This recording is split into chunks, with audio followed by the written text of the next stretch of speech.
Hey guys, what's up? So this is going to be a video on how to make a dubstep wobble bass. The reason I'm making it is because I looked on YouTube for my own information about how to make a bass when I was trying to first start making dubstep, and I really was not happy with any of the videos. I looked through probably 25 or 30 videos, and most of them just sounded like crap or were really basic and would not sound very good in a track. So I'm going to share one of the ones that I've made with you. I don't know if you're going to like it, but let me know if you do. Then, try and use it in your track. Alright, so let's get into this. We're going to start off with a synth here.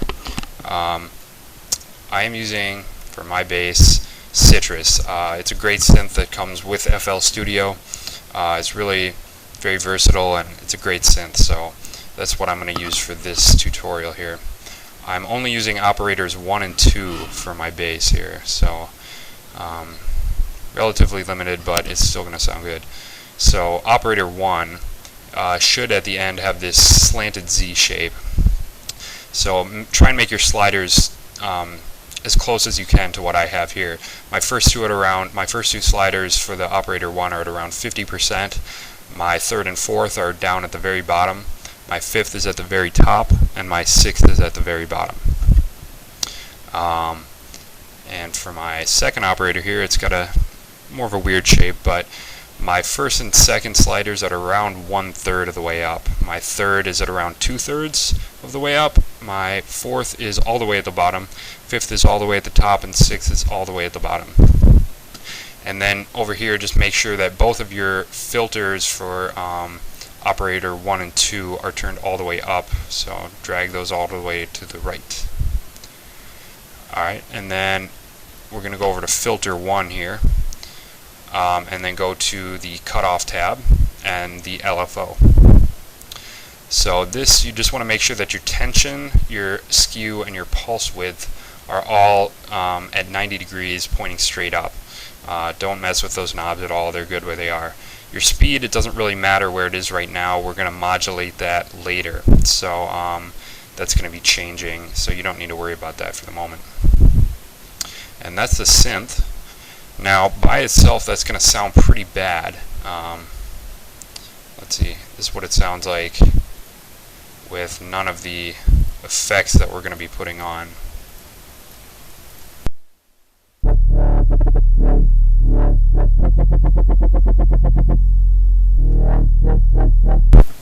Alright, so pretty shitty.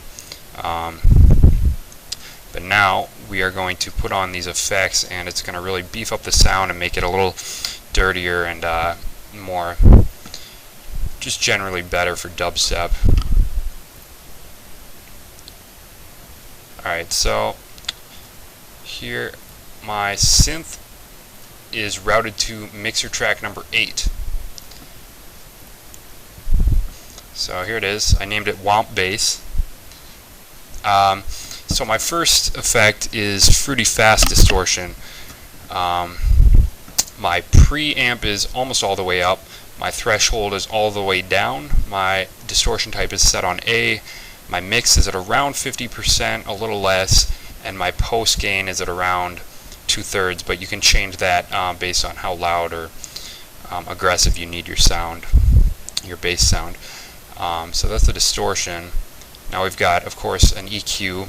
You should have this on most of your mixer tracks. For this, I took out, as you can see, almost all the low end. It was interfering with my kick drum and my beat, so I took it all out. It really didn't affect the sound of the bass in a negative way, so I wasn't too worried about it. And then I'm boosting the mid frequencies at around the C4 mark, and the C7 mark is where it gets the highest. And it drops off a little bit again towards the very high end, but it's still being boosted. So try and get your EQ to look approximately like this. But play around with it, see what sounds good.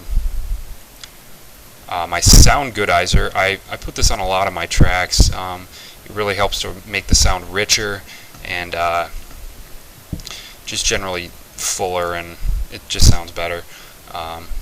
Sounds gooder.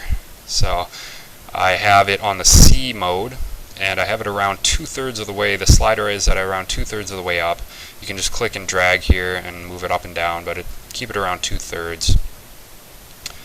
I also have a flanger, and I have the preset slight detune set for that. I have a chorus, and that's on polychorus preset. The flanger and the chorus are just going to help widen the sound.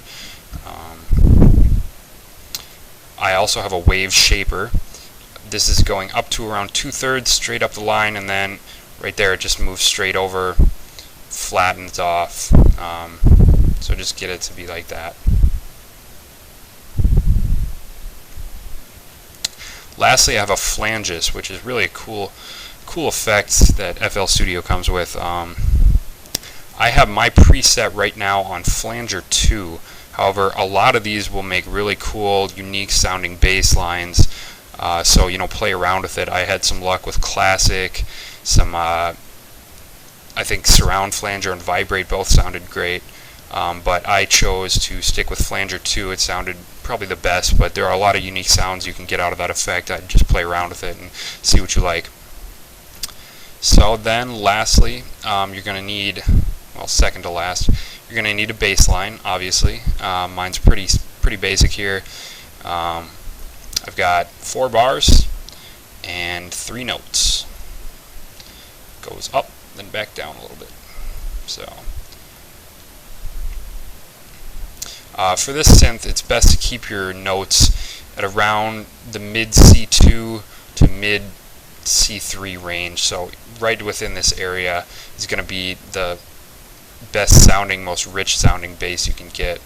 Outside of that, it starts to get a little whiny and thin, but you know. And now lastly, we are going to modulate the speed at which your cutoff frequency is changing. So as I said before, I was telling you that in your filter tab here under your cutoff in your LFO, you won't need to worry about your speed because we're going to be modulating it. Well, that's going to come into play now. So you right click on your speed knob here and go to edit events and piano roll, and that's going to bring up, well, for you it'll look like a flat line just like that, but for me I've already edited it and clicked and dragged and stuff. So this is what my modulation looks like through as you move through the pattern. How you're going to modulate it is it's going to have this green blob here, and you can just click and drag to shape it as you would, and this is going to control how fast your wobble is going. So down here, if you keep it down here, it's going to be going real slow, like it's going to sound real sluggish. And then as you click and drag, you can shape it up to a mountaintop or something like that. It's going to slowly build and go wobbling faster and faster and faster till it gets to the top and then back down. So you want to play with this until it's aligned well with your bass, with your beat, sorry, and until the entire track synthesizes well like that. You got to have everything lined up so the beats aren't off with the wobbles. But this is what mine looks like. You probably won't be able to copy mine very well. I'd just find your own, try and match it to your own beat. But this is what mine looks like, some up and downs. And yeah, that's going to be pretty much it. You know, make yourself a cool beat to throw in there, and you should have something that sounds like this at the end.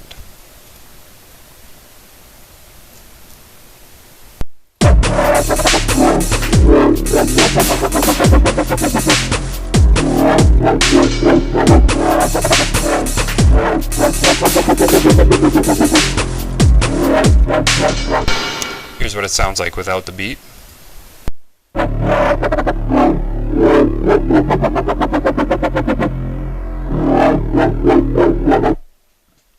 So that's gonna do it for this tutorial. Let me know if you like the bass. You know, rate my video, comment, whatever. Peace.